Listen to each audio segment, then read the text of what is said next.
to Alleghany Memories. I am Suzanne Irwin, and on behalf of the Alleghany Historical Genealogical Society, it is my pleasure to welcome you to these episodes of interviews with older folks in our area. Each episode is an oral history archive featuring personal remembrances about life during the Great Depression, the wars, and other life-defining events that will be of interest to you and to learn what sculptured the lives of those who participate in these interviews. And during these interviews, we will encounter the ideas, the goals, and the faith that defined a way of life, which is our common heritage. There are no scripts. The people who share these remembrances can choose their interviewer and be comfortable in telling their stories in their own words. And the interview can also be conducted in a place of their choosing, perhaps in the comfortable presence in their own home. On behalf of the Alleghany Historical Genealogical Society, we encourage your participation, and if you know of relatives or friends who have special remembrances, we welcome you to contact us and join us in this enriching process. Welcome to Alleghany Memories. Today we're with Bonnie Vaughan and Jeff Halsey, and I'm Lucy Rowe. So we will just get on with our show. Okay, Bonnie, what are maybe the first memories of Sparta? Okay, let's see. I was born June 12th, 1930, and in January 1933, my father passed away here in my family home, our family home. And I have distinct memory of that because, of course, it was unusual. It was exactly this month, this very day, that he died. That would have been how many years ago? 1933. So we'd have to add that up, wouldn't we? It'd 14, 77 plus 3, almost 80 years. Okay, 80 years ago, the memory. I want to tell that because of what the funerals were like 80 years ago. There was not a funeral home where you had call-in hours at all. The body was taken to an establishment where the undertaker embalmed the person, and the family picked out a lovely casket, of course. Then the body was brought to the home, and they called it laid estate in the home, and was taken from the home to the church for the service. And my father was in our parlor, we call it, our formal living room. The body was brought there.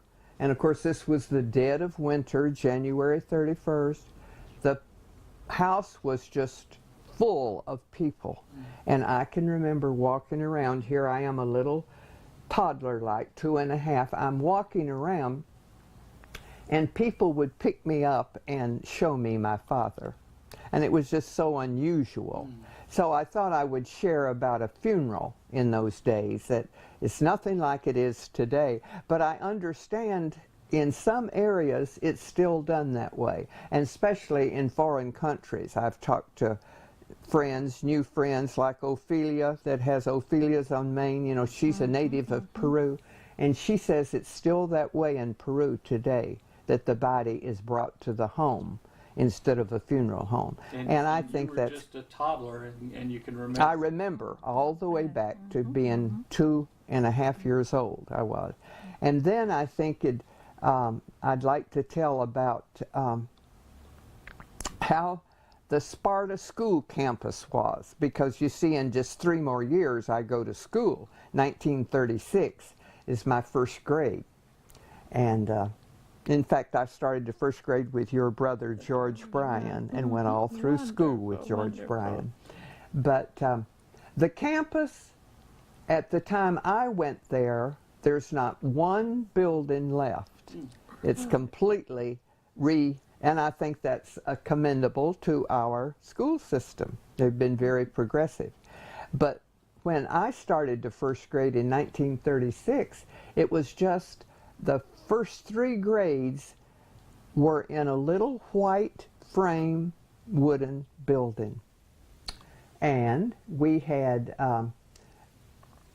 Mrs. Grace Rector was my first grade teacher, and she taught there for unreally number of years. Well, actually, she was my first grade I know, teacher. she really was there a long and time. also my daughter's first grade Yes, teacher. I don't know her years of, Yes. of teaching, but they were a lot.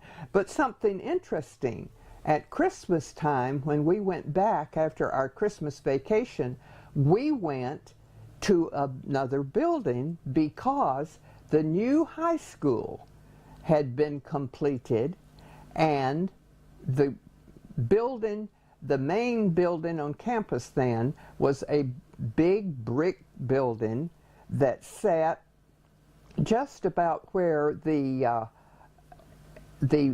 building that's still there, the elementary school building that has been retained, besides the new building that's there. Behind the auditorium. Yes, the auditorium that's there. That has been, the building that I went to in 1937, that would have been January of 37, is no longer there. But, it just seemed so wonderful to have a nice big classroom facing Main Street with a lot of windows, and it stayed that way for many years. That was the elementary school, and then the high school has been taken down to build the new elementary school. I'm sure we all remember Sparta High School that was there. The long building. The long building was completed in January of 37. So those, let's see, that would have been the high school, the long building, and the elementary school. And it had a nice auditorium in it, that the one I went to school with all those years. Through 8th grade, you went there to school. The auditorium or the cafeteria was upstairs? There was no cafeteria, only in the basement. We fixed one. We didn't have one in the beginning. It was about, I'm not sure what grade, 5th or 6th grade. They got a cafeteria started in the basement. But we just went there and it was good food for lunch.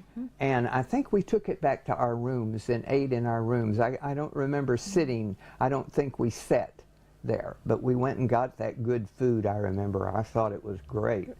They had all kind of good things on the menu. Where did you live then? This home, I've always lived here when I've lived in Sparta. And this is right, it used to be right on Main Street. Then. Father had it built in 1926. Right at the very site that the B&T Bank sits today. And in 1970, Mother sold her frontage to it was Workman's Federal, the first bank there. And then Workman's Federal sold out to, it's had several names since then. Several names. So you walked to school every day? That is a good thing to bring up. There were no in-town transportation. Every child in the town of Sparta was expected to walk to school, and I thought nothing of it. If it was pouring the rain, we had a ride, but otherwise we walked every day. And I used to walk up Main Street, and now that I've told you about the school buildings and how progressive our school is to have all different new buildings today. But it was still on the same site. All the same campus. Oh, yes. I can remember where the high school sits now. There were homes set back on the edge of it, but we had a playground that went all up there, and it was clay. It was just clay dirt, and the ball games were all played on that clay. And the baseball games for the town and the county, all the games were there. Those football films that Bobby Irwin had that he shot in when was that, Lucy? In 1944 or something? In the 40s. They're playing on the dirt Right. ground then. That's where everything Where was the done in those rocks. days. Yeah, I remember Yes. while we're speaking of school, I remember the year that the Yellow Jackets started, and each classroom, yeah, I was in 8th grade, and there were a cheerleader for each class was nominated, and I was nominated for the 8th grade cheerleader. And I look at all the outfits they have now for the cheerleaders, and we were just told to wear a black skirt and a yellow sweater. And I think about how we took charge of our own responsibility then. I didn't come home to my mother and tell her that's what I needed. I bought some black fabric, took it to, I'll tell you about our town seamstress in the midst of all this. Her name was Jenny Hines. And at that point in time, she had a little sewing shop in a room in a building that's no longer in Sparta. Farmer's Hardware, you know, extends way down from 18 on south. Well, when I was growing up, there was a wooden frame building attached between Dr. Leff Choate's home and the corner of 18, the original site of Farmer's Hardware that I think originated in 1936. Well, anyway, in this wooden building, there was a downstairs, and Lummy Richardson had a hardware store. And his wife Cornelia always came with him and helped him in the store. And then just north of his hardware store was a tea room, Mervyn Cheek.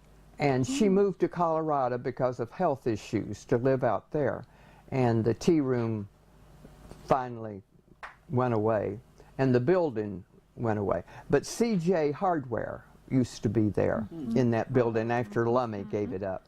But I was telling you about, there was an upstairs, and the Alleghany News had an office up there when it was called the Alleghany Star when I was a little girl. And the library, the first library, was a room in that upstairs. I remember it so well. And Ellen Parks was the librarian, the finest little lady.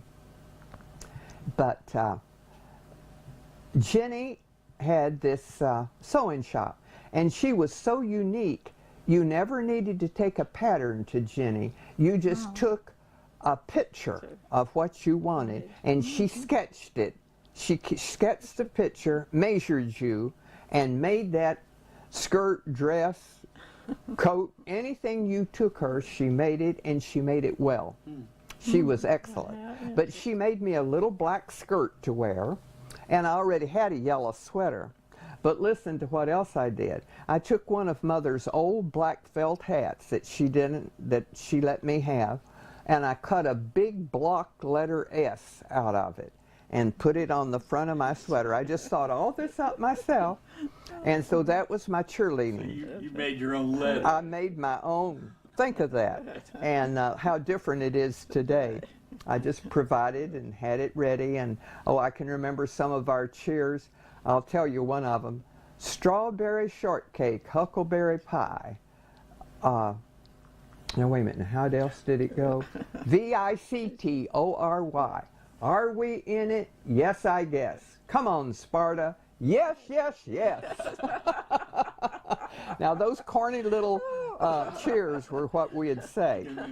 Well, they were very catchy. Oh, everybody just, you know, got caught up in the spirit of it, and it was just wonderful. What you can remember after all those years. You know, I give thanks every day for my good mind.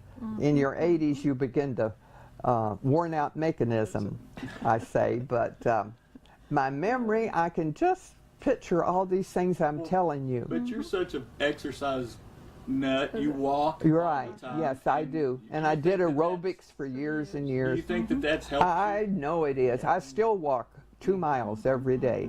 Every kind of weather, I still walk.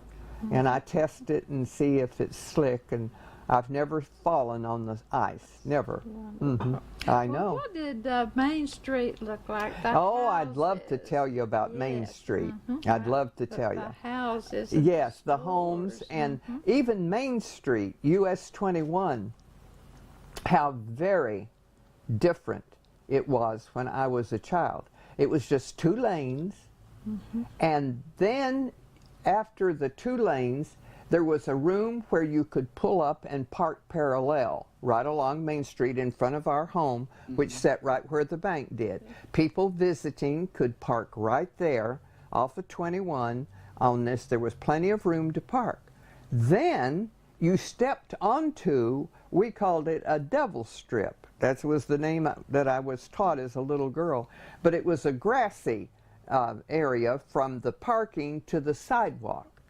And that grassy area was just so nice. My father had planted trees on that. And I remember there was a dogwood tree and maple trees were planted on that double strip. And then the sidewalk, and then you went up steps into our home. Yeah, there's a picture, see on the wall there, you see the steps that come up. Well, that's the way it looked when it sat on Main. And there were several homes that had trees on that grassy area. And they called it the Devil's The Strip. Devil's Strip. Now, I know there's a good, I guess because it's so hard to maintain the devil, you know, you had to keep working at it, you know, mowing it and keeping it nice. But the homes, I think so often of how my life was so enriched with my neighbors that were neighbors here. Right next south, next door here, was the most wonderful old Victorian home. And John and Ollie Cheek lived in that home.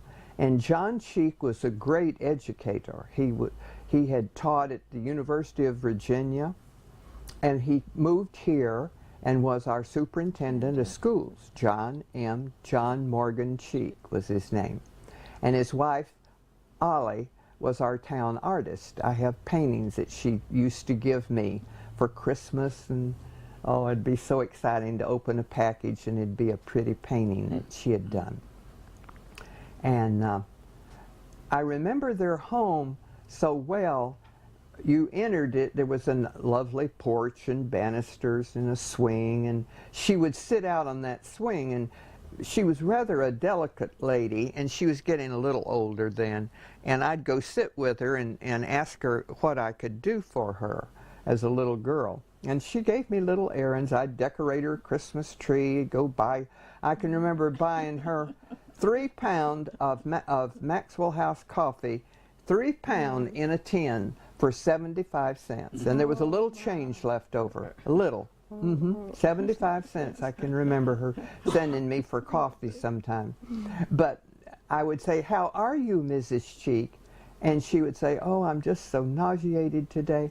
And I had no idea what nauseated meant. I'd say, "Well, I'm sorry," because I could tell that she was not comfortable. But I wanted to tell you how they spent a lot of their time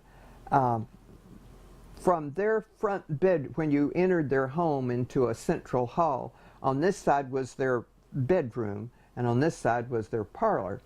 And from their bedroom, where she always sat in the winter, you know, and they had a wood stove. It was that type of lifestyle for everyone then. Well, maybe there were a few furnaces, but the older homes had just stoves and fireplaces in each room. But you would go to her kitchen. You walked out of that bedroom down a long hallway, and on each side of that hallway were bookshelves full of books. I've often wondered whatever happened to all those books.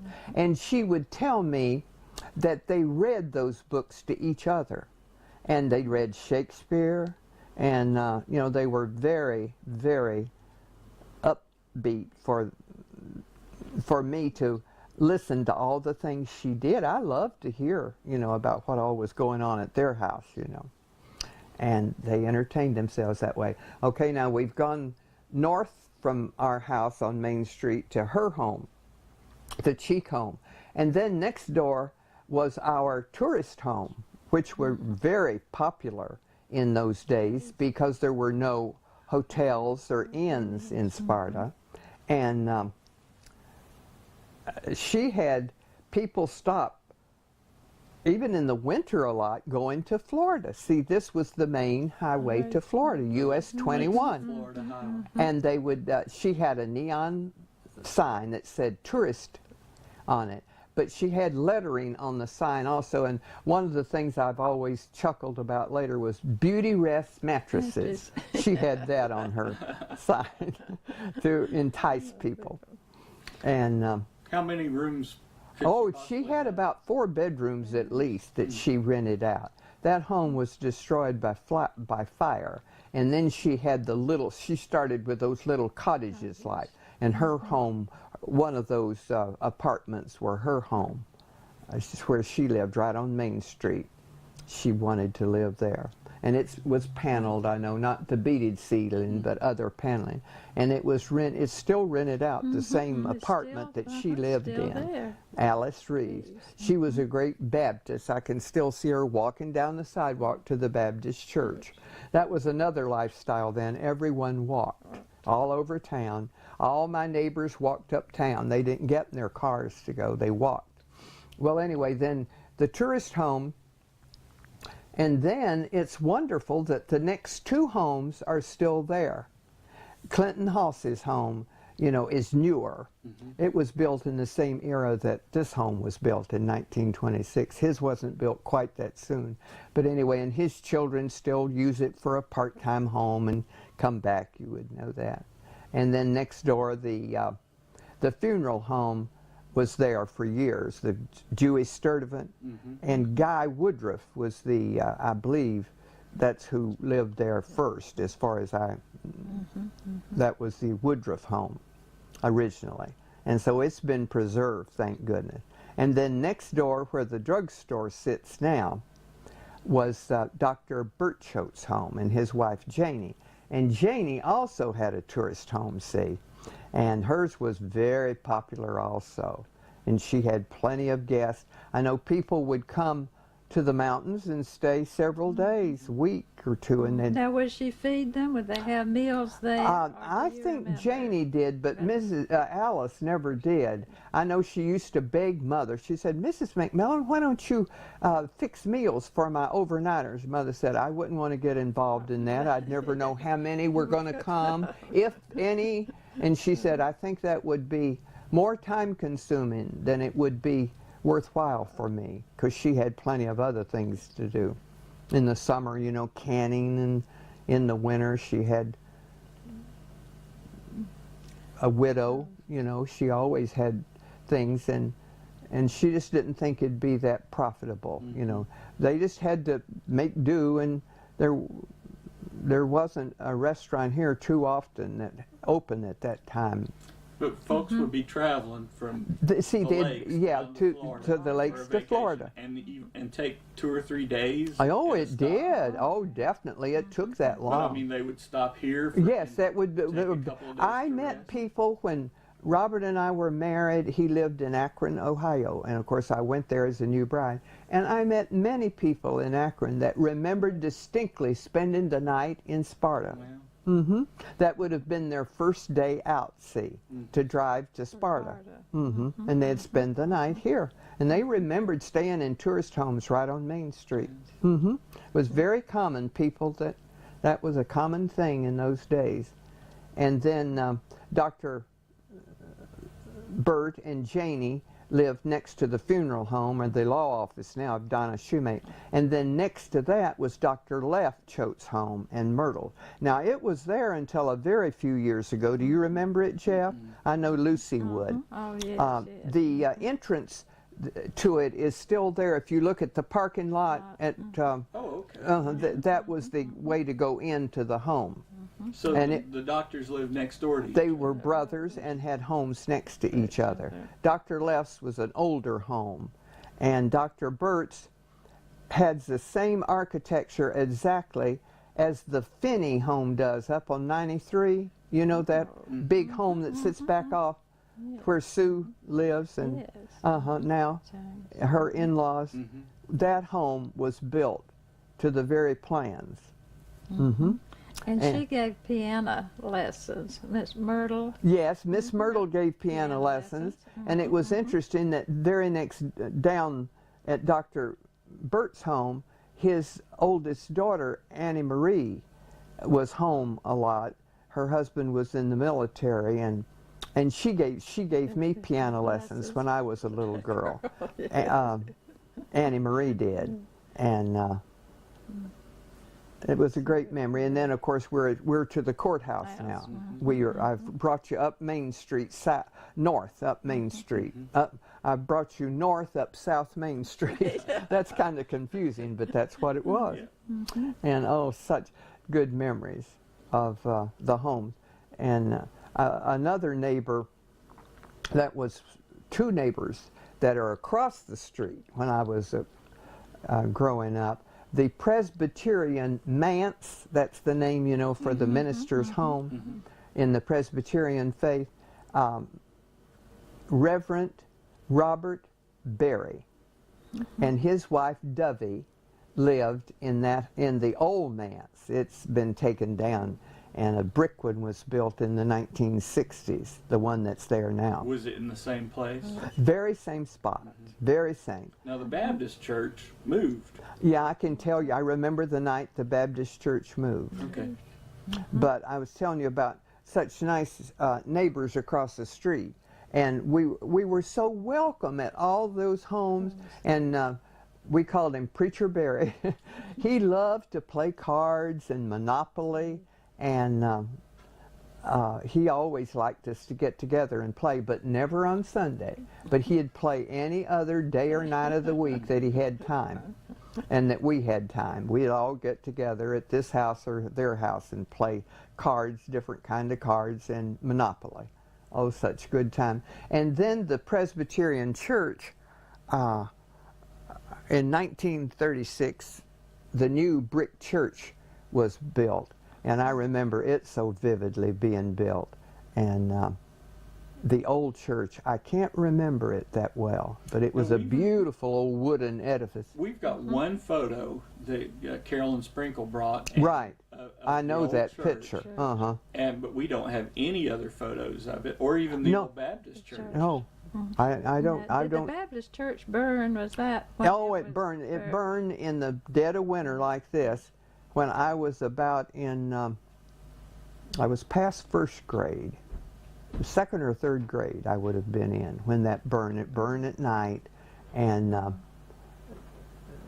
I remember that Congressman Doughton at that point in time had a fine brick home right where the pantry across the new Alleghany meat market, right at that spot, sat a beautiful old brick home with a white picket fence around it. And I'll tell you about it though. Horton, Congressman's son, and his wife, John Belk Doughton, had the home originally. And in the summers, that added so much to our summer, because Horton and John Belk and their two children, Bobby and Daisy, would arrive in an entourage of cars. They had a governess for the children, and they had maids that came with them, plus all the things they wanted to bring for and a dog. They had a big dog. And oh, I loved to play with Bobby and Daisy. Their governess, you know, would bring them down, and we would play and have such good times. And that's why we had a Belk store where you are. She was influential, and we would have never had a Belk store had it not been for John Belk Doughton. Well, how interesting. Yes, that on the corner was because of her. But then Congressman Doughton used the home. John Belk and Horton split up, and Congressman would come when he had recesses in Washington.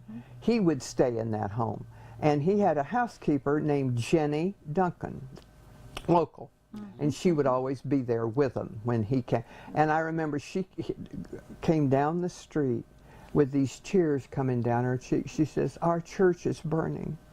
And I was a little girl, and we were out on our porch or something because we knew something was going on. I always remember that night. It was so sad. And then I remember well when it was rebuilt. I used to go over there and play. The children around the neighborhood, Tommy Burgess and Pat and Joe and me, and there were other children involved, and grandparents lived down the street. Jimmy and Charity Wagner lived in that street down by Memorial Park Drive where Duncan lives now. Tony Duncan's son lives. It's been refurbished. It's so attractive. Yes, Well, that was Charity and Jimmy Wagner's home. And they had grandchildren that were good friends of ours, and they'd come to see them, and we'd go over to that Baptist church. Oh, and I thought nothing of it, and now I guess you wouldn't be allowed.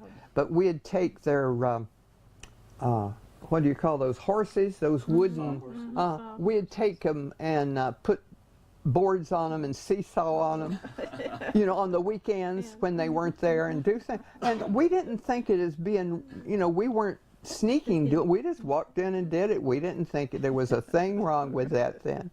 And now things have changed. I wouldn't allow my child to do that for anything now.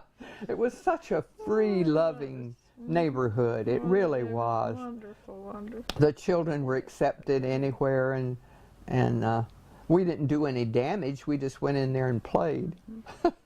We must have, I'm sure we misplaced some of their horses and boards, but they didn't have too much trouble. You felt safe. Yeah, oh, I didn't get, we didn't, that was just part of our daily routine to go over to the Baptist church and play a while they. What was your radius? How far out would you go when you were a kid? You mean to walk and play? Well, any friend's home that we went to visit, but I would never have gone past the elementary school building because the sidewalk didn't go any further than that. Only with the exception of the Mitchell home, where the pottery is now. They were my just real close friends. At that time, they went to our church. They went to the Sparta Methodist, and we were very close, Evelyn and Clarice and Lucille. And I spent many nights up there in little Betty Jane. They were just such good friends, and I'd go to their home, and that'd be as far as I'd ever walk that way. And then going down the street, there used to be, there at Grandview Drive, there was a Shell gas station. Do you remember that, Lucy? I remember. And there was a little restaurant connected with it. That was the first restaurant I ever I know, yes. I was going to say I walked that far. I always went to that. Which corner was that on? Well, it was Where where the county building is, or it was across where the bank, where the I'm trying to think. Was it at the bank or where the county? It was at one spot or the other, because Grandview then was nothing but a little dirt road, and it was just a little gravel dirt road, just a little winding road, and I could hear whippoorwills at night when we sat on our porch. The whippoorwills called over there. Now you never hear one. I miss that. What about the stores? Where did you shop? Oh, I'll tell you all about the stores. Okay. If I went, when I was very young, Mother would give me a dime to go up to Smithy's store to get a loaf of bread. It was 8 cents a loaf.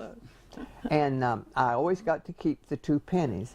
And I'd take them immediately after they gave them to me from the change from the loaf of bread to the candy counter. In Smithy's store, there was a long wooden candy counter with the glass fronts, you know, to show you the kind.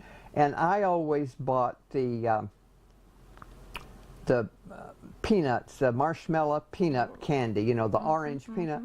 And the boy, his name was Eugene Shaw, I remember, that worked there all the time. He was killed in World War II, but he was such a nice boy. And he would just take a paper bag about that high. He'd just take it and reach in there and put a big scoop, fill that bag, and give it to me for 2 cents. I'd walk down the sidewalk eating it, and I'd give some to Franklin and Susie and Mary Jane Sturdivant. They'd always be around. I'd give them some. Then I'd come on down, and anybody that was around, I'd share it till I was just so popped. And we all ate that bag, and it was that high. It was a bag just that high. Such a good. Okay, we're at Smithy's. And Smithy's had such nice dry goods. You know, they had fabrics for sale. And in those days, like I said, you picked out a fabric and Jenny Hines made you an outfit. She did all my sewing when I was growing up. And then right next to Smithy's, the pottery's there now, the little pottery store. But when I was growing up, that was Sally Bledsoe Vestal Brown's beauty shop. And when I'd be walking up the sidewalk to go to school as a little girl, my knees would, if I hit them, it'd be so cold, you know, that it'd just hurt. And I'd look over at her beauty shop as I walked through town, and it'd be early in the morning, you know, and she'd be sitting in there on a sofa reading the daily paper that came to town. And of course she is warm and cozy sitting in there. And I used to look over in that window and think, oh, if I only had me a little beauty shop and could sit and read the paper this time. And here she probably looked at me and wished she were a little schoolgirl. She did, I'm sure, because she had burdens at that time, but I didn't realize it. Okay, we've gone there. Then immediately after her little beauty shop building was a big vacant lot. Only you look back on the lot and sat a great big old dilapidated Victorian home. It was just beautiful, but it was far gone. Wow. And a man named Andy Burchett lived in it, and he did odd jobs, carpentry and just different things. But he was the last one that I can remember that lived there. But an exciting thing happened in the front of that. I told you that home sat back in a grove like. The circus came to town. And it set up do you remember that, Lucy? I don't remember I've got some pictures. They always had a photographer come and took pictures. And they had,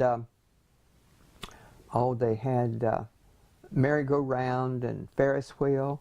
They had those two things, I know. So it was right there on Main Street? Yeah, it was, well, everything was vacant from Mangan's Pottery now, and the other nice family that have the pottery with them. I don't want to leave them out. Oh, I just love the Caters.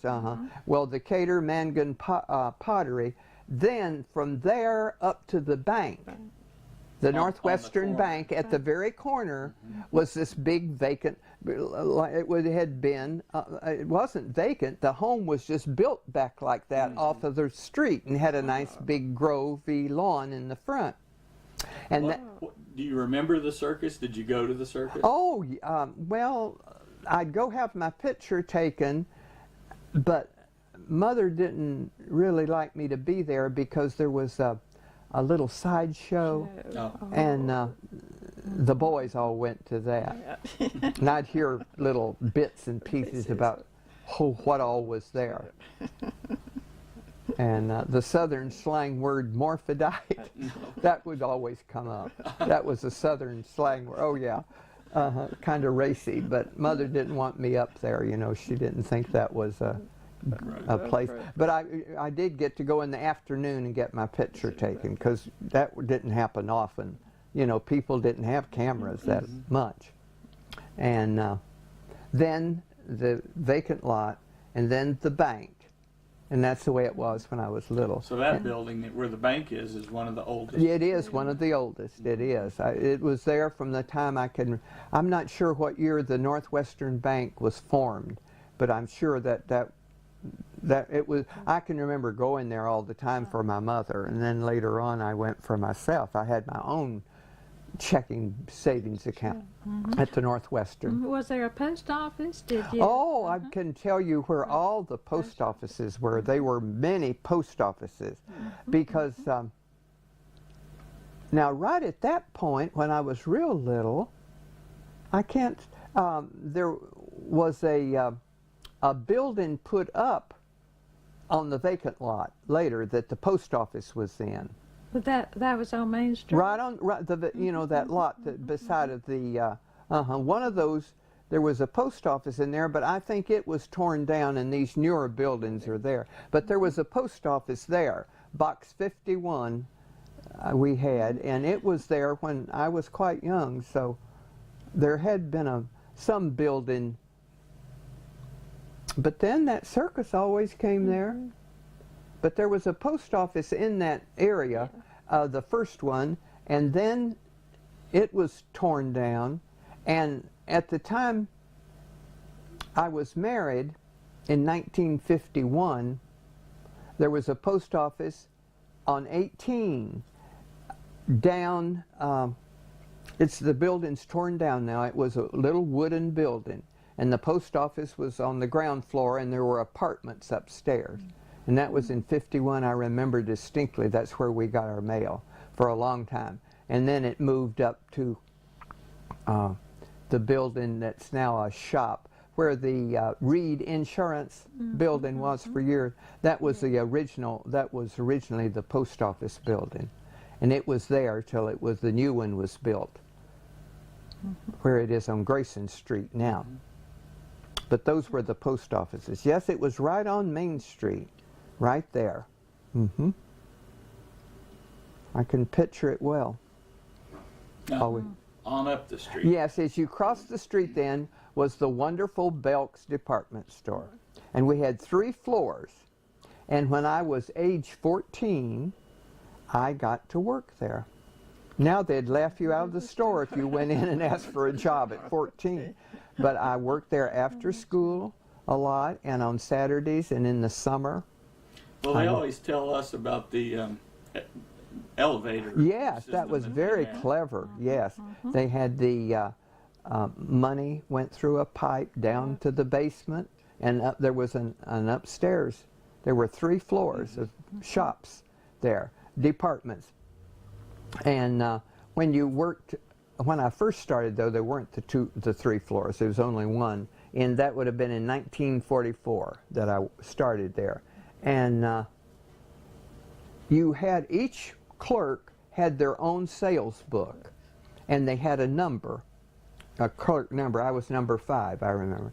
And when a customer entered the store, you walked them all over the store, you know, and got them anything they wanted. You stayed with them, and then you wrote down on your sales ticket book everything they got, the amount, and added it up and the tax. And you took it to a central desk. And Mrs. Allison, Robert and Lena Allison, were the store manager and cashier. She was the head cashier. And at the end of the day, there were little cubbies, and each one of those tickets was put by number, 1, 2, 3, 4, 5, on down. And she would add up the total of each cubby of tickets at the end of the day. And I always wanted to sell more than anybody, and some days I did. I really loved to sell. Oh, that was exciting to me. Everything was done by pen and pencil. Oh, yeah. We did pencils. We used pencils. Everybody had a pencil to write out their orders. It was fun. And then next to Belk's was the B&T drugstore. Do you know what B&T stood for? Burgess. Dr. Burgess was our pharmacist, and Dr. Thompson was our medical doctor, and they started that drugstore in a partnership. Where Kermit is now. Where Kermit is now was the B&T drugstore. And they had booze in it. You sat in there and had Cokes, and they had all flavors of Cokes and cherry Coke, nabs and all kind of ice cream. I can remember Eamon Edwards worked there for years and years, and I only had 7 cents, but he let me have a sundae. He made me a sundae of vanilla ice cream and put chocolate syrup on it for 7 cents because that's all the money I had. He was so nice. And then next to B&T was a wonderful store that sold groceries, and it had windows in it. Cash and carry. And there would be big stalks of bananas would hang in the window. It would hang down, and they had a knife, and they'd cut you off a bunch, you know, but they'd bring it in on that big. Oh, it was a tremendous how it hung there in that window. I always remember. And there'd be boxes of big grapes there. And another thing that I remember so much at Smithy's that you never see anymore would be a big wooden box of dried raisins with the seeds in them. And oh, they were little bunches, you know, and you bought them by the pound. Oh, I just loved them. Yeah, they were raisins.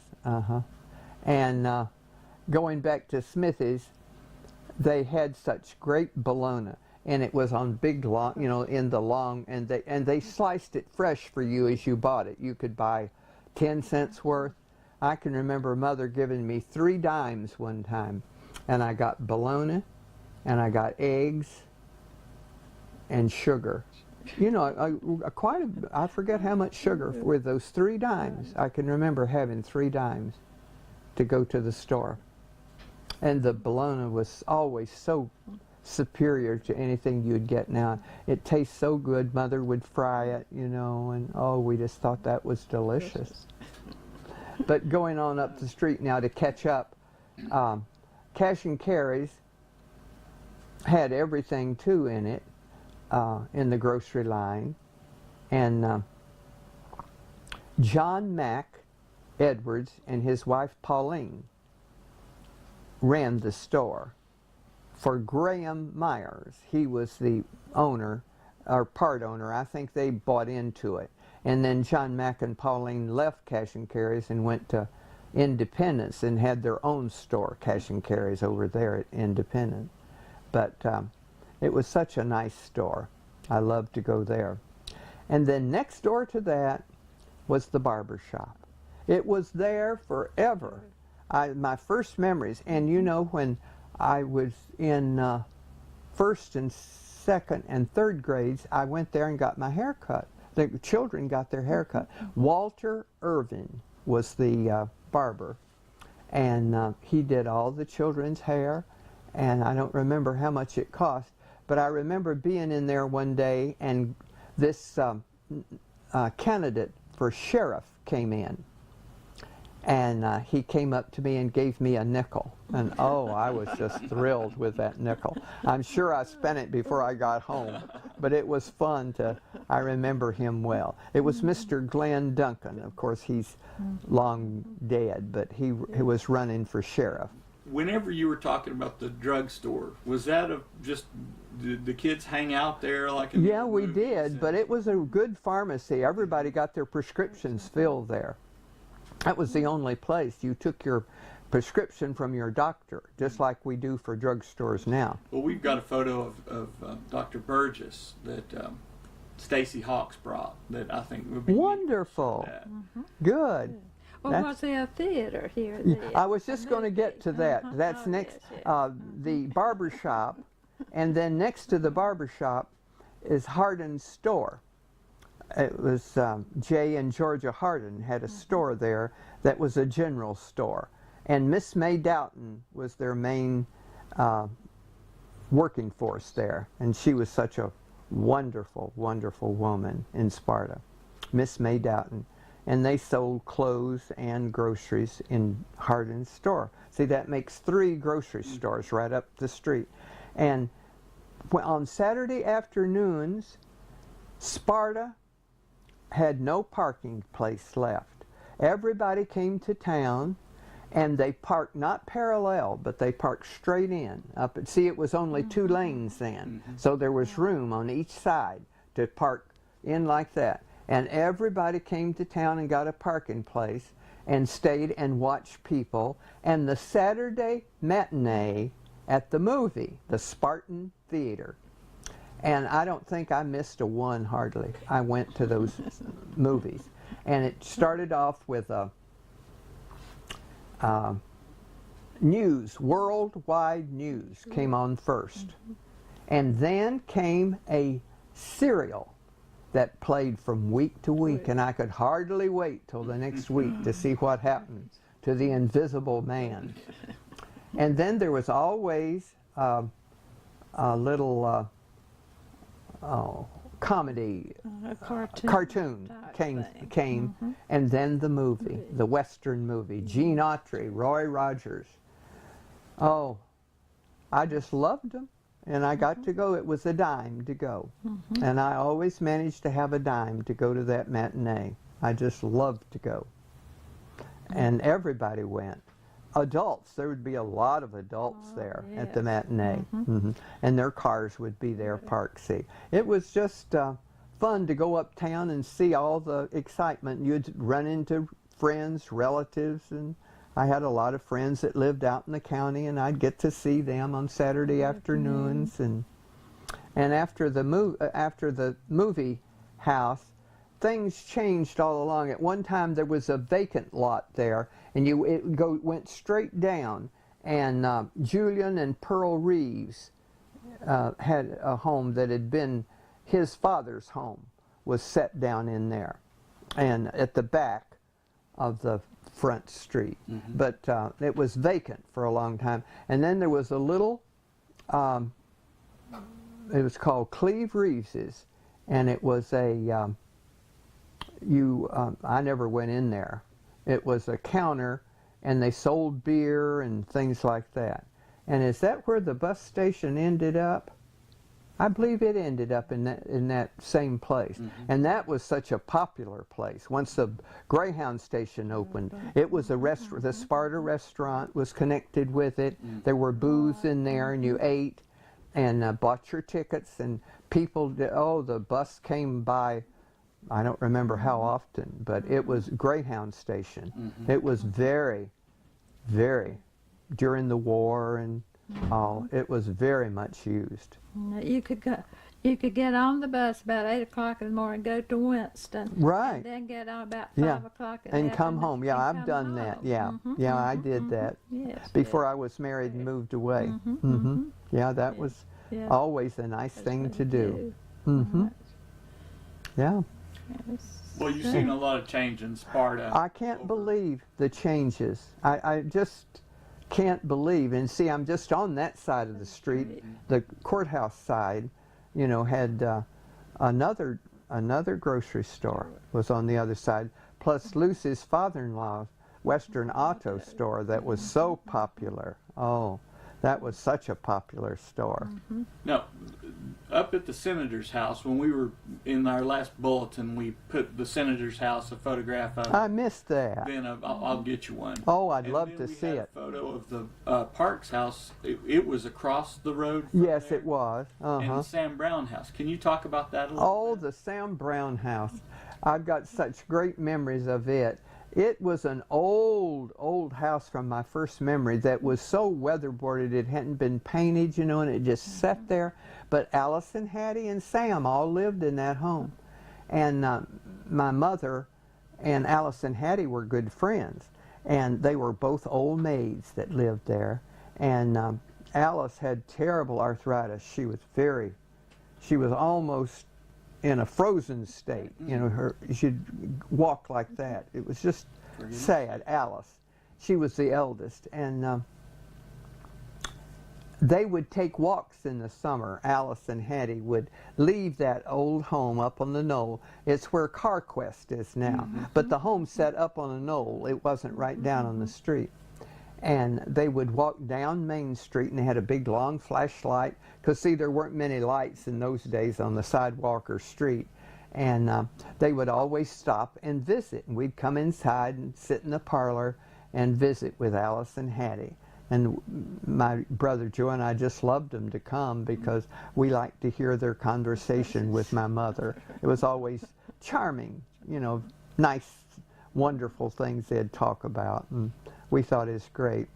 Their brother Sam was in our post office. I don't remember if he was, I don't believe he was actually the postmaster. He was the next clerk in command.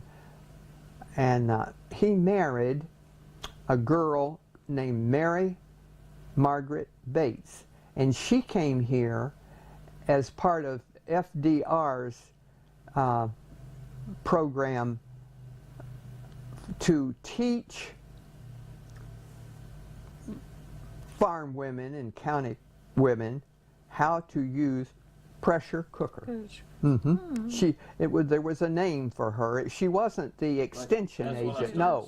It was a different name and a different program that she did. It was something FDR started, like the WPA. You know, it was that sort of a thing. It taught ladies how to can. How to can with a pressure cooker. She went into the homes all over the county and taught them how to use a pressure cooker. I've talked to people that remember it. But she and I were good friends. She was our youth director at our church, you know, had charge of our evening youth, and she was always kept in touch with me and visited me. She came to visit not too long before she died. Sam had already died, and her children come to see me often. And one is a dentist, or is he a veterinarian? I believe he's a dentist. And their son is, and the daughters are just so sweet and nice, and I hear from them right along, and they love to, you know, keep in touch with the hometown. Sam Brown Mountain, of course, is named after their grandfather. And see, Sam Brown Sr. was our minister at Sparta Methodist, 2 different sessions. He had the pulpit, and he had the academy. We had a wonderful academy here that he was in charge of. And where was that located? do you know that I don't really know where that academy was located? It was long before me. At the Historical Society, we've got some of the programs. Yes, I think I gave some to our church. They brought me some, and I gave them to our church, and I think maybe they filtered some out to of his things for the school, that he had ledgers and books that he had some notes in. I remember them well. Yeah, they wanted us to have those. Do you remember the Rosati's? The Rosati's were great friends. Oh yes, they came here for the. It was interesting for that brought the Rosati family was the Parkway. He was a master mason, as were many Italian people that came here. In fact, this room used to be rented out when I was a little girl to 2 or 3 Italian men that worked on the Parkway. And they had a stove in here. They entered that front door, see, and this was their room. And I remember on Sundays, they were Catholic, you know, and there was no Catholic church here, and they never went to our church. But in good weather, they'd go down in our back, you know, between here and the creek, and they'd write letters back home on Sundays. I remember them doing that. But they were there. And I know that the whole head of the Parkway, the superintendent of the masonry, rented a home where Rita Woodruff lives now. It was a home that's been replaced. I think there was a fire in that home, and it used to be rented out, and they lived there. And I could not remember their name, but I knew they had a little daughter that started the 1st grade with me, and she was so petite and little, and I couldn't remember their name.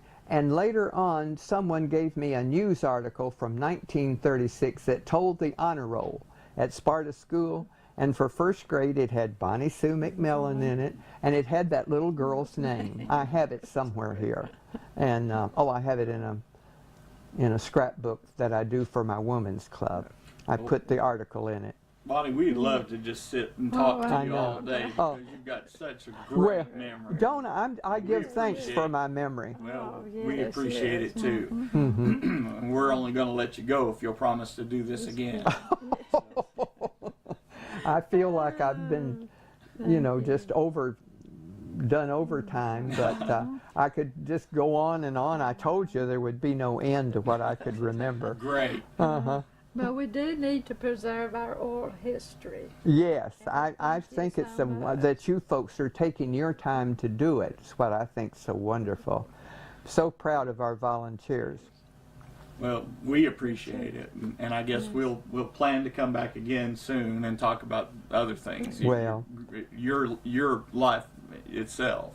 So I guess with that, we'll just see you next time. it's certainly it's an honor to be able to share with you, and I give thanks every day for my memory. When I'm going this afternoon to see a friend for her birthday that hasn't any memory anymore at all. I do hope that you have enjoyed these episodes and that you will continue to watch these wonderful interviews of folks that you might know. And so again, watch and learn.